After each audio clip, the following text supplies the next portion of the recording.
All right, the other news tonight was that Eric Kasparovich is out at Pine Richland. Now, this is one of the most successful guys going, built this system at Pine Richland, this program, into one of the best in the state of Pennsylvania. In 8 years, nobody's had a better win percentage. Plus, he's also had 4 WPIAL championships, including this past one, and 2 state championships, including this past one. And for whatever reason tonight, Chris, he and his entire staff are out. Players were there. They were defending the coaches, wondering why. If you're going to do this, doesn't the school board need to come up with a transparent explanation? Because right now we haven't gotten any.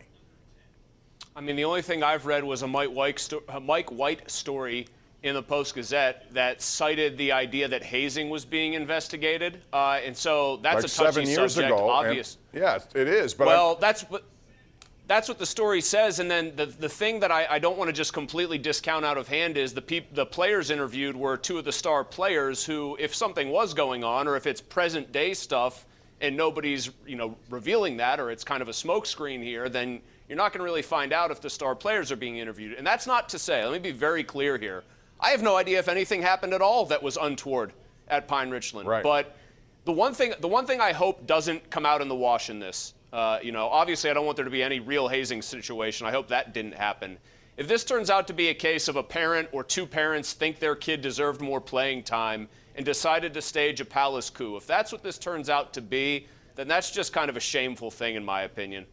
I agree with that. I just like to hear whenever this happens, I think it's incumbent upon the people in charge, the administration, to say why. Don't leave it hang out there. Whatever the reason is, you've made that decision, so clearly you have a reason. What is it? Let people know, and they haven't done it. 412-575-2600. Let's go to Mike in Wilkinsburg. Hey, Mike, what's up?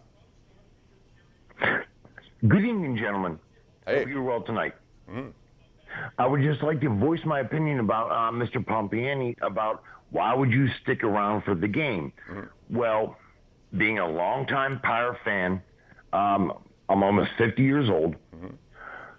If I spend the money to go to the game and knowing what everybody's saying about how many games they're going to win or lose, and they're up 8-4, you are right. I'm going to stick around in the stadium for that game to watch them win because it's such a pleasure because it might not happen again for another What if they were down 8-4 games?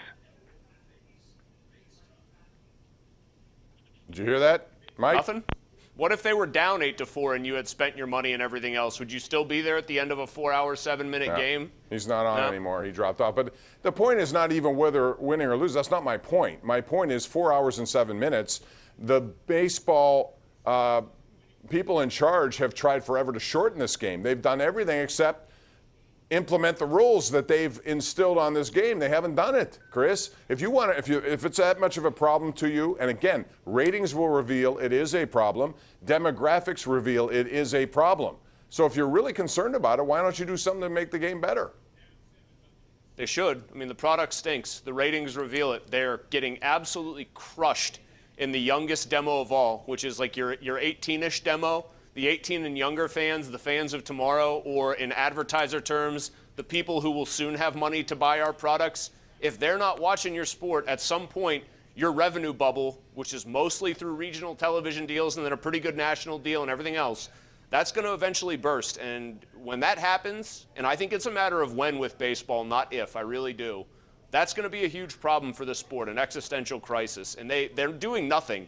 In my opinion, they're doing absolutely nothing of substance to actually try to make the game more palatable and more appealing to a younger demographic. I agree with that, and that's my concern. I like baseball. I want to see baseball survive. I want to see it thrive. But I don't want to see 4 hours and 7 minutes for 8.5 innings of a game. It's just too long, and quite frankly, it was a bad display of baseball on top of everything else. Let's go to Sherry in Gibsonia, who joins us. Hello, Sherry. How are you? I'm good. How are you? Good, thanks. Go ahead. Yes.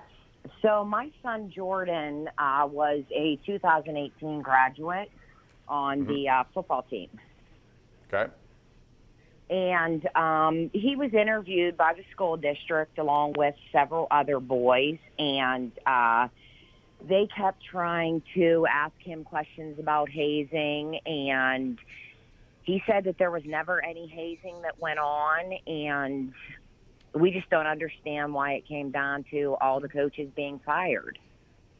Well, I think that's the question, again, that the school administration dropped the ball on. If they're going to make a decision, fine. Explain to people why you're making decisions. And if there's not enough there to go through with this decision, and then it becomes an ego thing, or as Chris said, somebody else who has an axe to grind within, a parent. I mean, we've seen too much of that over the years with guys who are really good at this, from Render to, Mike Smianik was one of them. Also, at North Hills, Jack McCurry. Right, so many, and they've given a lot of their lives to try to make lives of young people better. So unless you have, I want to hear the proof. That's all I'm saying. That's right. We want to too. These were great coaches. They were really good coaches, and they did a lot for my son and a lot of boys for Pine Richland. And I just don't think that they would have ever put up with any kind of hazing or any kind of nonsense in the locker room. Sherry, thank you. I mean, as a guy that played like basketball and was at least in the locker room environment, I think it is worth saying there's a pretty big difference between like playing little, like I think one of the kids interviewed said like a towel snapping game or horsing around versus hazing. Those are two wildly different things. Really, Bob, I'm on your side with this as far as what I want more than anything is clarification. I mean, I know one person who was on that coaching staff. I've known that person since I was pretty young. And they never struck me as the kind of guy, granted hadn't talked to him in a little while, or hadn't seen him in a little while, didn't strike me as the kind of person who would have been tolerating that sort of thing. But I would just like to know, because the longer it goes up there with nobody actually hearing any details and just whispers here, investigations there, the longer it goes then and people get more frustrated that there's no clarity as to why something like this that clearly miffed a lot of people just happened. No question about it. We'll find out, and we'll find out what the school administration says, because I know we'll follow up on this. In the meantime, it's time for our Tri-State Office Furniture Tweet of the Night, and this comes to us from Cam Hayward, who's happy to get another teammate back. And he says, and y'all thought Vinny, I always hate that.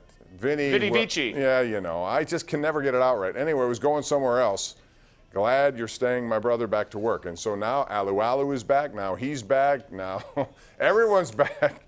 And now I wonder if Alejandro Villanueva will be next coming back. And whether or not that's good or bad, I'll ask Chris about that when we come back. This is the Ireland Contracting Nightly Sports Call right here on Pittsburgh CW.